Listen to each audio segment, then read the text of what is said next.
Kilkeven, or actually Black Snake, if anybody knows where that is. Just before I tell you what I wanted to jump up and say, if you could just act like you cannot see the shirt that I'm wearing right now, because I was actually at a campaign meeting over in Coolah Cove, and I quickly jumped in the car and zipped over here because I didn't want to miss this meeting. But for the last 2 years, I have been getting around the countryside with another bloke called Jim Wilmot, and Des, for part of that as well. And I created a group called the Kilkeven Action Group, which was in response to the HV power lines that were going to come down through the guts of Kilkeven district. Now look, I own the shop in Kilkeven. I was a cop for many years, over 16 years I was a police officer. I quit that job to flip burgers in Kilkeven at my cafe. And when we found out what was coming, and I thought that the world was wonderful and we're all going to live these nice comfy lives forever and our children were going to have a great future. When I heard the power lines were coming and I started to look into it, I absolutely shit myself.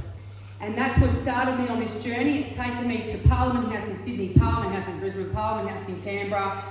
I'm now the Queensland representative / vice chair for the National Rational Energy Network, which are the people responsible for the Reckless Renewables rallies, the one that had several thousand people on the lawn of Parliament House in Canberra that the media said there was only about 300 people at, a bit like that COVID one that they had.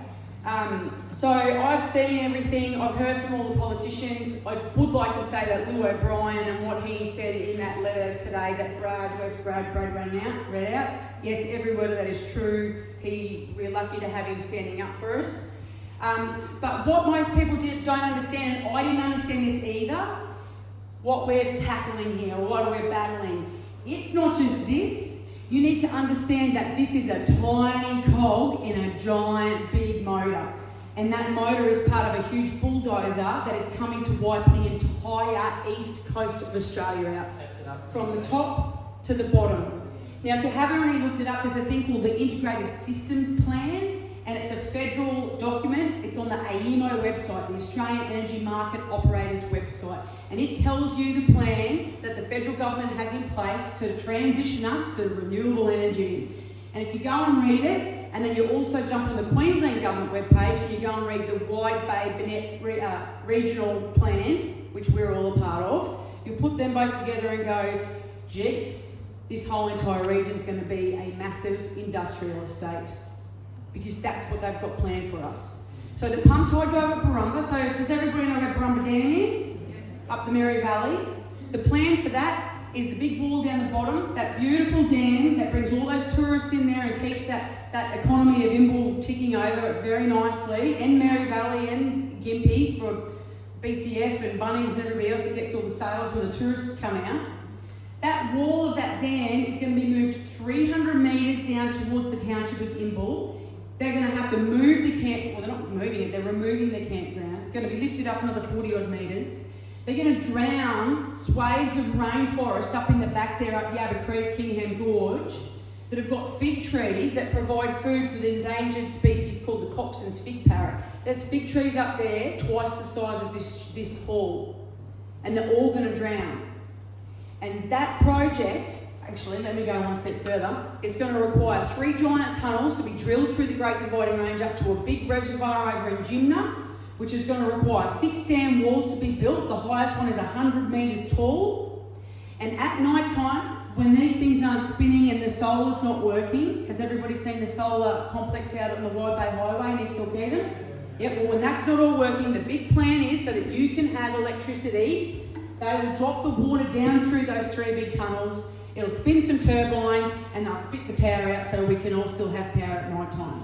So just think about that for a second. Our government is currently putting a plan in place to turn off our coal-fired power stations out here, Toorong, Stanwell and Callide, that have giant pits of coal next to them that just go dook, dook, dook, dook, dook, dook, along a little conveyor belt and into the power station next door, because apparently that's going to fix the planet if we turn them off, but they're still going to dig that coal out of the ground and send it to China.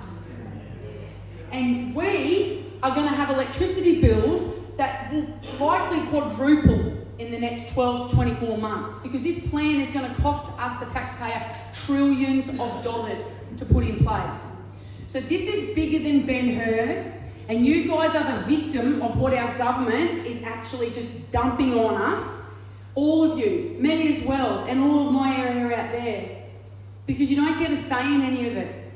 So we all need to stand up and we need to tell them what we think. Go and sign that petition, because Barumba won't go ahead without this, and this won't go ahead without Barumba. They rely on each other.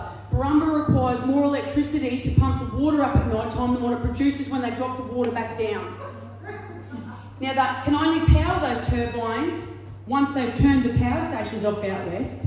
If this region is coated, and when I say coated, I mean coated with black glass panels and wind turbines. Now, those HV lines that are going to run through Glenwood, is everybody here from this area, or are some of you more back over towards the Gympie area? Okay, well, just back over Glenwood, and this is the bit that really gets my goat. There are people living in their homes right now with no idea that their neighbours have sold out to a HV transmission company. And I've met one of them. I had to tell him that I had heard on the quiet that his 3 neighbours had sold out. He was devastated, because it's all commercial in confidence. Because you see, the transmission lines from here over to there are being done by a private company, whereas the transmission lines for us are being done by Powerlink, which is a government-owned corporation.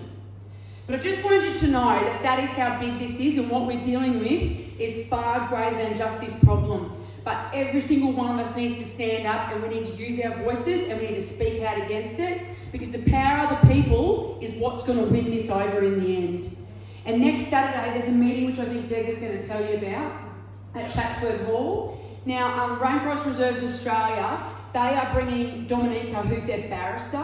She's just won a case to stop a complex like this. They're bringing her down here, or up here. They're coming down, she's coming up to the Chatsworth Hall, so that they can explain to everybody what they think the avenues are to try to stop this legally. So I would suggest that you should all get along to that and come and meet her, because, you know, I mean, we need every stoker in the fire that we can get to stop all these projects. But I just want you to know that that's what we're facing. So go home and read the ISP and the Wide Babernet Plan, and you'll probably have a really good idea then as to what the government's doing to us behind our backs. That's it from me. Thank you very much. Thank you.